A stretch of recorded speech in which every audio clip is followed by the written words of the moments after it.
Abrindo os trabalhos do mês de maio de 2015, as sessões dos dias 6 e 7 de maio, claro, respectivamente, quarta e quinta-feira. Karina, essa semana nós tivemos a continuidade de um tipo de trabalho que tem sido efetuado no sentido de dar-se prioridade para processos que já estavam na pauta de julgamento, inclusive pedidos de vista, incluindo uma situação interessante, que é o início de um julgamento numa sessão e já adiantando-se os trabalhos, com o relatório, as sustentações orais, e já na sessão seguinte, a apresentação do voto do relator e os votos dos ministros, fechando aquela questão.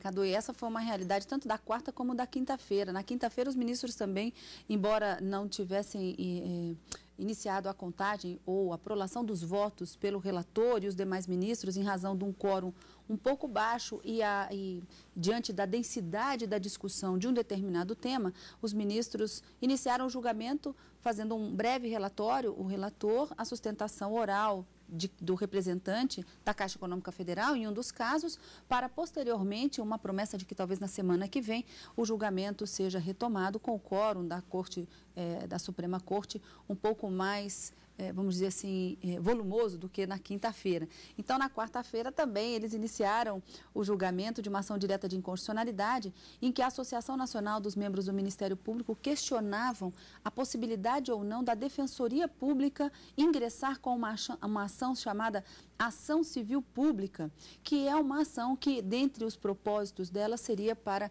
proteger direitos difusos e coletivos. E o questionamento era justamente de que isso violaria a Constituição na medida em que a Defensoria Pública teria sido criada para defender os seus assistidos de forma individualizada, apenas aquelas pessoas hipossuficientes, não é? O que a gente chama aquelas pessoas pobres na acepção jurídica do termo, pessoas que não têm condições de arcar com despesas de honorários de advogados sem o prejuízo do próprio sustento ou do sustento da sua família. E para a CONAMP, o fato dela ter essa missão constitucional, ingressar com esse tipo de ação coletiva violaria, portanto, a Constituição Federal. Então, esse julgamento teve início na quarta-feira e o voto da relatora, a ministra Carmen, na quinta-feira, dando sequência aos trabalhos nessa ação direta de inconstitucionalidade, que foi um dos destaques das sessões de julgamentos dessa quarta e quinta-feira no plenário do Supremo Tribunal Federal. Um outro tema bastante relevante e bastante polêmico, que ainda não foi decidido nessa semana, em razão de um pedido de vista da ministra Rosa Weber, mas que teve a prolação do voto vista do ministro Luiz Roberto Barroso, trata da superpopulação carcerária e a responsabilidade do Estado em arcar com uma indenização em razão das más condições que são suportadas por todos os presos e que cumprem pena nos presídios brasileiros. Esse julgamento foi iniciado em dezembro de 2014, com o voto do ministro Teori Zavascki, relator, entendendo que deveria sim haver um pagamento de indenização e uma responsabilidade do Estado, e nessa semana o voto do ministro Luiz Roberto Barroso, entendendo que há também a responsabilidade, mas propondo uma outra solução para o caso. Bom, Karina, com este panorama geral, nós vamos agora ver as reportagens produzidas pela nossa equipe de jornalismo na cobertura das sessões plenárias da quarta e da quinta-feira. Começando, portanto, com a quarta-feira, os ministros retomaram, como já adiantou a Karina, o julgamento de um recurso extraordinário em que o assunto discutido é a possibilidade de pagamento de indenização a presos que sofram danos morais decorrentes das más condições dos presídios. O julgamento foi iniciado em dezembro do ano passado. No recurso extraordinário, um detento do presídio de Corumbá, no Mato Grosso do Sul, pede indenização de R$2.000 por danos morais, devido às más condições de higiene e de saúde do presídio. Na época, o relator ministro Teori Zavascki e o ministro Gilmar Mendes entenderam que o Estado tem responsabilidade civil, portanto, existe o dever de indenizar. O processo foi retomado nesta quarta-feira com o voto vista do ministro Luiz Roberto Barroso. Ele acompanhou o posicionamento dos dois ministros que já haviam votado, mas não concedeu a reparação com pagamento em dinheiro, e sim com remissão da pena. A realimentação da criminalidade e da violência, porque os presídios se tornam escolas do crime. E, em segundo lugar, as estatísticas impressionantes de reincidência que caracterizam o sistema punitivo brasileiro, a demonstrar que os presídios não têm sido capazes de minimamente ressocializar as pessoas. Ele acompanhou o posicionamento dos dois ministros que já haviam votado, mas não concedeu a reparação de forma pecuniária, e sim com remissão da pena para os internos que enfrentam condições desumanas ou degradantes durante a prisão. Para o ministro, o ressarcimento em dinheiro deve ser subsidiário e, portanto, pago somente quando não houver a possibilidade da remissão. De acordo com o Código Civil, artigo 944, a indenização mede-se pela extensão do dano, a variável X, isto é, a razão entre dias cumpridos em condições adversas e dias remidos, será fixada pelo juiz de forma individualizada, de acordo com os danos morais comprovadamente sofridos pelo detento. Esta solução não afasta inteiramente a indenização pecuniária, mas lhe confere caráter subsidiário. O ressarcimento em dinheiro dos danos morais será cabível apenas quando a remissão da pena não for possível. Como se verá adiante, isso ocorreria, por exemplo, no caso de detentos que já tivessem cumprido integralmente a pena ou de preso provisório que tivesse se sujeitado a condições desumanas de encarceramento, mas fosse posteriormente absolvido.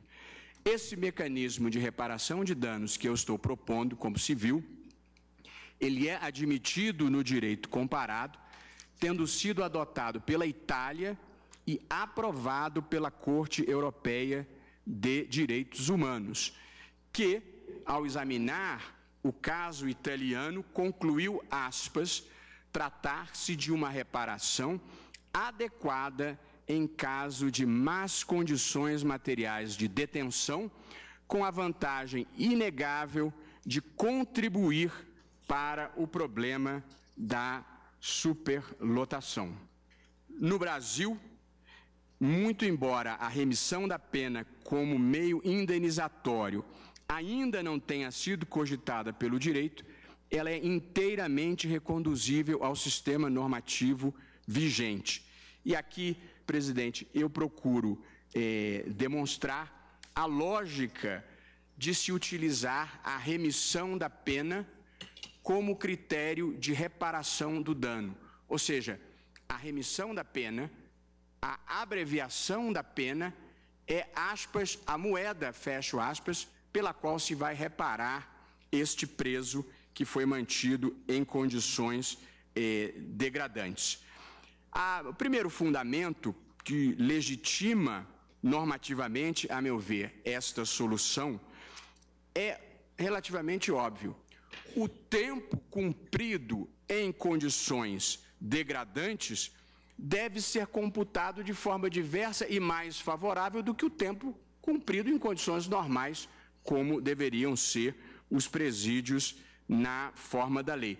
De modo que permitir que o cumprimento da pena em regime degradante valha mais do que o cumprimento da pena em regime normal, significa, a meu ver, restabelecer a justa proporção da pena, porque este indivíduo foi condenado a uma pena privativa de liberdade e não a vulneração da sua dignidade.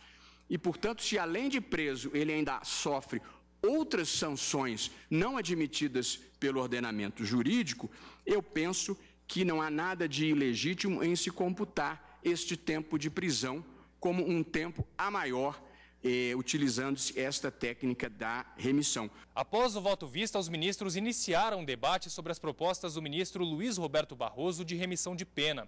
Os ministros Celso de Mello, Teori Zavascki e Gilmar Mendes comentaram possíveis alternativas. Se não houver uma decisão com efeito vinculante, com a ideia de que não se pode negar a possibilidade das pessoas eventualmente baterem a porta da justiça com o pedido de responsabilização civil do Estado, como nós temos tido em vários casos de morte, de preso, de lesão, já assente na jurisprudência do tribunal. Tendo em vista os limites da demanda, talvez, o que se deve propor é isto como alternativa para uma disciplina. Eu sei que o Congresso Nacional, neste momento, especialmente o Senado, discute uma nova lei de execução penal.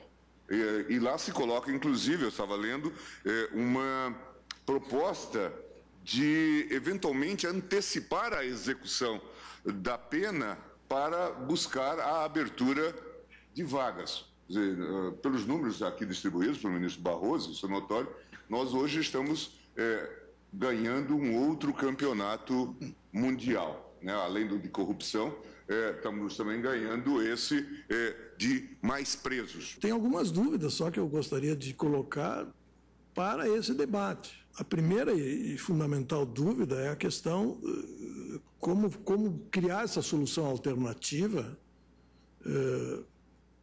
sem comprometer o princípio da reserva de lei, quer dizer, o princípio da legalidade.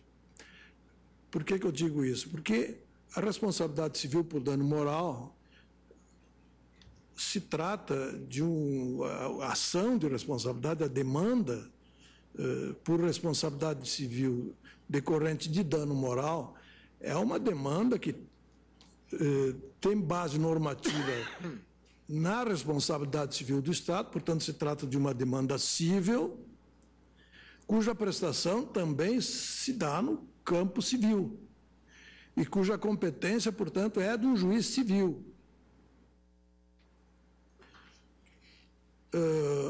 A solução proposta pelo ministro Barroso é de retirar dessa responsabilidade civil do Estado uma consequência não civil, uma consequência penal. Se retiraria da responsabilidade civil do Estado uma consequência penal, remissão da pena. Mas mais do que isso, quer dizer, a competência para essa demanda civil também passaria ao juiz penal em grande medida, a não ser naqueles casos que, como Sua Excelência colocou, não houvesse possibilidade dessa aplicação de, Sua Excelência chamou de prestação in natura. Esse enunciado sumular realmente faz uma distinção entre a pena efetivamente aplicada, a pena integral de um lado, e de outro lado, a pena unificada em razão do que estabelece o artigo 75, cujo fundamento deriva diretamente do próprio texto constitucional que veda sanções penais perpétuas. E cria um embaraço muito grande, porque veja-se o exemplo daquele condenado, porque nós sabemos que, como Vossa Excelência salientou, com base no artigo 75, caput do Código Penal, o máximo legalmente exequível de qualquer pena, o máximo situa-se em 30 anos, ainda que a pena global, integral, seja de 600 anos, considerada muitas vezes a aplicação da regra do cúmulo material. Não é, quer dizer, a soma das várias penas resultantes da prática de delitos em concurso real. Suponha-se o exemplo de alguém que seja condenado a 600 anos de prisão, em virtude da prática de inúmeros delitos em concurso material. É claro, vai apenas cumprir 30 anos. Mas o enunciado sumular gera um impasse. Por quê? Porque manda calcular os benefícios legais, inclusive o próprio benefício da progressão, com base não na pena unificada, mas na pena global efetivamente imposta. 1/6 de 600 anos, 1/6 vai corresponder a 100 anos. Logo, e como o máximo legalmente execuível é de 30, isso significa que esse condenado cumprirá em regime fechado os 30 anos de prisão e não terá direito à progressão. E realmente isso compromete, e de modo muito grave, o princípio da individualização da pena. Após o debate, a ministra Rosa Weber pediu vista do processo. O caso tem repercussão geral reconhecida e a decisão deve ser aplicada a 71 casos semelhantes. O plenário também iniciou nesta quarta-feira o julgamento de uma ação direta de inconstitucionalidade em que se discute a possibilidade da Defensoria Pública entrar com ação civil pública. Após o relatório da ministra Carmen Lúcia e da sustentação oral dos advogados, o julgamento foi suspenso. Bom, Karina, esse julgamento que foi suspenso ao final da matéria, como vimos, ele é retomado na sessão da quinta-feira. Nós já vamos, portanto, ver exatamente do que se trata esta questão. Mas eu gostaria de voltar a esse julgamento anterior, que tomou a maior parte dos debates da sessão da quarta-feira. Falou-se em remissão da pena, essa proposta apresentada pelo ministro Luiz Roberto Barroso, no sentido de ser uma alternativa em relação a esse pagamento pecuniário. judiciário. Do que se trata exatamente isso? Na verdade, toda essa história, ela gira em torno da responsabilidade do Estado em razão de uma omissão e de um dano moral causado a esse preso, no caso aqui o recorrente, mas cuja decisão, se julgada procedente, deve repercutir em outros processos e também pode criar uma expectativa de milhares, centenas de milhares de indenizações propostas no judiciário para buscar essa indenização por dano moral, em razão das más condições em que esses presos estão submetidos durante o cumprimento da sua pena. O ministro Luiz Roberto Barroso, ele disse, como eu disse no início, ele entende, como o ministro Teori Zavascki, que há sim a responsabilidade do Estado em manter as condições de higiene, saúde, condições para garantir a dignidade desse preso durante o cumprimento da pena. Ele tem o dever de fazer tudo isso ser cumprido, mas por questões adversas, isso não é verificado, inclusive na própria decisão em que este preso recorre ao Supremo Tribunal Federal, há uma observação de que é notório a situação de todo o sistema penitenciário brasileiro, dessas situações desumanas e degradantes que esses presidiários enfrentam durante o cumprimento da pena. Então, o ministro Luiz Roberto Barroso diz: é devido sim uma indenização, mas ela não precisa ser paga em dinheiro. O ministro Teori Zavascki já havia votado para, julgando procedente o recurso extraordinário, para determinar o pagamento pelo Estado do Mato Grosso do Sul em uma quantia em dinheiro. Buscava-se, na verdade, um valor de R$2.000 por mês durante todo o período em que aquele preso recorrente fosse submetido àquelas situações durante a execução da sua pena. E o ministro Teori Zavascki entendeu que era devida, sim, essa indenização e julgava procedente. Mas o ministro Roberto Barroso disse: conceder essa pensão ao preso não vai resolver o problema dele, ele vai continuar sendo submetido àquela situação desumana ou degradante, porque ele tem que cumprir a pena. E o Estado também vai acabar tendo que despender um valor para pagamento dessa pensão, que poderia, de uma certa forma, ser revertido no próprio benefício e aprimoramento, melhoramento do sistema penitenciário. Então, ele disse: o pagamento em dinheiro não resolveria o problema. Então, deve ser levado em consideração que o preso que está submetido a essas condições tenha proporcionalmente, vamos dizer, um direito diferenciado em relação a outro preso que cumpre pena num presídio em que essas situações sejam menos graves ou que elas não existam. E aí ele propõe essa remissão da pena, que nada mais é do que a redução do total da pena que ele foi condenado, e essa remissão, ele diz assim, em parte da pena apenas, não seria de toda a pena, mas possibilitando a ele que fosse computado ou que fosse estabelecido pelo juiz da execução criminal, que acompanha a execução dessa pena, fixar a redução de 1 dia de pena que ele foi condenado na proporção de 3 a 7 dias em que ele estivesse sendo submetido àquelas situações desumanas ou degradantes. Então, esse lapso temporal de 3 a 7 dias de pena cumprida para reduzir 1 da pena total, ficaria a critério do próprio juiz da execução penal. Essa foi a solução dada no voto do ministro Luiz Roberto Barroso, que foi buscar respaldo no direito comparado na Itália para tentar solucionar um problema aqui no Brasil dessa situação em que os nossos presidiários acabam sendo submetidos e que é notório, todos sabem, que existe sim uma superpopulação e essa situação de dano moral. Então, ele concorda com o voto do ministro Teori Zavascki, o relator, no sentido de que há uma omissão, há um dever de responsabilizar, um dever de indenizar, mas que essa indenização não necessariamente precisa ser em dinheiro. Ela pode ser com base nessa redução da pena, ainda que proporcionalmente, a ser fixado esses dias, não é, pelo próprio juiz da execução. O voto do ministro, ele foi...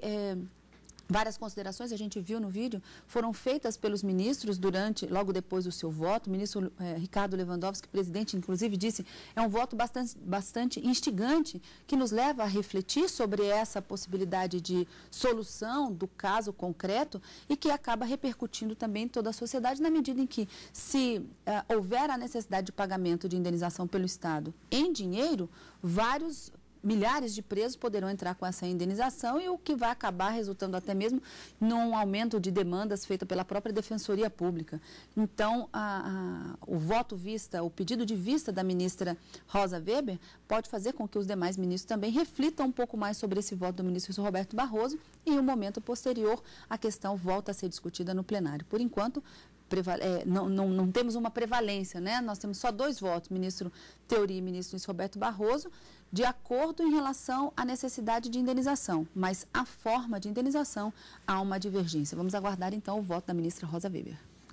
E na sessão desta quinta-feira, os ministros do Supremo Tribunal Federal retomaram o julgamento iniciado na véspera e mantiveram as atribuições da Defensoria Pública de entrar com ação civil pública em casos de interesse coletivo. A Associação Nacional dos Membros do Ministério Público, requerente da ADI, alegava que a Defensoria Pública não poderia entrar com ações civis públicas para a defesa de direitos difusos e coletivos. Atribuição conferida pela Lei de 1985, alterada pela Lei de 2007. A justificativa do CONAMP era de que o órgão seria responsável apenas para atender a interesses individuais de pessoas hipossuficientes. Ao julgar o mérito, a relatora do processo, ministra Carmen Lúcia, destacou a importância da Defensoria Pública e disse que ela é fundamental para defender os direitos de todos os cidadãos. A relatora considerou também que restringir a atividade da Defensoria apenas a interesses individuais não condiz com o que está disposto na Constituição Federal. O custo social, portanto, decorrente da negativa de atendimento de determinada coletividade, ao argumento de hipoteticamente estar-se também a proteger direitos e interesses de cidadãos que não são necessitados e que seriam abastados, é infinitamente maior que todos os custos inerentes à pronta atuação da Defensoria Pública nas situações concretas que autorizam o manejo da ação civil pública conforme previsto no ordenamento jurídico e que eu considero legítimo de acordo com os princípios constitucionais. Razão pela qual, senhor presidente, eu estou votando no sentido de julgar improcedente esta ação direta de inconstitucionalidade. Ela foi acompanhada no mérito pelos demais ministros. A Defensoria Pública, presidente, é um diferencial brasileiro de inclusão social, de defesa dos interesses dos necessitados, de modo que eu elogio e me integro a essa visão subjacente ao voto da ministra Carmen Lúcia a propósito da Defensoria Pública. Foi criada justamente para auxiliar a cumprir, a dar efetividade a esse dispositivo constitucional, que se complementa com o inciso 74 do artigo 5º da nossa Carta Magna, que estabelece que o Estado prestará assistência jurídica integral e gratuita aos que comprovarem insuficiência de recursos. O plenário também julgou um mandado de segurança para suspender a escolha de membros do Tribunal Regional Eleitoral do Rio de Janeiro após a desistência de um dos integrantes da lista tríplice. No recurso está a alegação de que, depois da desistência, deveria ser feita a substituição e que a publicação de um edital iniciando uma nova formulação da lista violou a competência do Tribunal Superior Eleitoral. O relator do processo aqui no STF, ministro Marco Aurélio, que já havia concedido liminar, manteve a decisão e foi acompanhado pelos demais ministros para declarar a recomposição da lista tríplice. Karina, o destaque da quinta-feira, como vimos, na verdade foi essa matéria relativa à Defensoria Pública. É o Ministério Público alegando justamente a respeito desta possibilidade da Defensoria Pública entrar com ação civil pública em caso de interesse coletivo. Muitos debates, inclusive, e a participação de diversos amici curiae também nesta sessão. Há diversas possibilidades, inclusive, de interessados entrarem com esse tipo de ação, com esse tipo de questionamento. A lei que trata da ação civil pública é uma lei de 1985, mas em 2007 o rol de legitimados acabou sendo ampliado para incluir, além do Ministério Público, a Defensoria Pública, a União, os estados, o município, o Distrito Federal, algumas associações, autarquias, sociedades de economia mista, empresas públicas, enfim. É um rol bastante variado e, dentre eles, a Defensoria Pública. Aqui, durante inclusive, os debates, um dos ministros até disse, o Ministério Público não é o único legitimado para propor essa ação civil pública. E a Defensoria Pública, quando ela é inserida dentro desse rol, acaba ampliando as possibilidades de defesa, inclusive, dos direitos humanos. E que, inclusive, confirmaria essa função essencial da justiça na atuação da defesa dos direitos coletivos e não somente o dos individuais, segundo os ministros. Então, foi muito reforçado esse papel, essa função social da própria Defensoria Pública na defesa de todos esses direitos. E acabou que, por unanimidade, os ministros julgaram improcedente essa ação direta de inconstitucionalidade. Mas logo no início do julgamento, a ministra Carmen Lúcia acabou colocando duas questões que foram arguídas a título de preliminares, que, a princípio, a depender da votação, não chegaria à conclusão, ao mérito dessa ação direta de inconstitucionalidade. Uma era acerca da legitimidade da própria CONAMP propor a ação direta de inconstitucionalidade, o que apenas o ministro Marco Aurélio ficou vencido, e havia também uma arguição de prejudicialidade da ação que acabou sendo superada, ficando vencido apenas o ministro Teori Zavascki. No mais, no mérito, todos, por unanimidade, entenderam que não há qualquer violação na Constituição à legitimidade da Defensoria para propor esse tipo de ação, embora a Constituição preveja também que ela deva fazer a defesa dos hipossuficientes e deva também atender esses direitos individuais, não é, individualizados, saber efetivamente quem que é aquela parte carente que pode ser assistida pela Defensoria Pública. Votação unânime, foi o debate que ganhou a maior parte dos julgamentos na quinta-feira, além de outros que foram realizados. Mas, sem dúvida, nessa semana os grandes destaques foram responsabilidade do Estado em razão da superpopulação carcerária e as más condições em que os presos brasileiros são submetidos durante o cumprimento da sua pena, e essa legitimidade agora confirmada em ação direta de inconstitucionalidade com eficácia vinculante, que é sim legitimada para propor as ações civis públicas na defesa de direitos individuais e coletivos. E vale lembrar que há uma expectativa também da continuação de processos que estão já na pauta de julgamentos e também que já foram apresentados pedidos de vista e que, portanto, se espera que eles retornem ao plenário para que haja a continuação da votação e o encerramento a partir da definição do Supremo Tribunal Federal, fechando a própria jurisprudência da Suprema Corte Brasileira.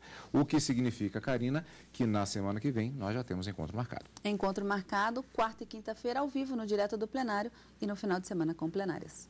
Até lá, então. Obrigado pela sua companhia e continue conosco na TV Justiça.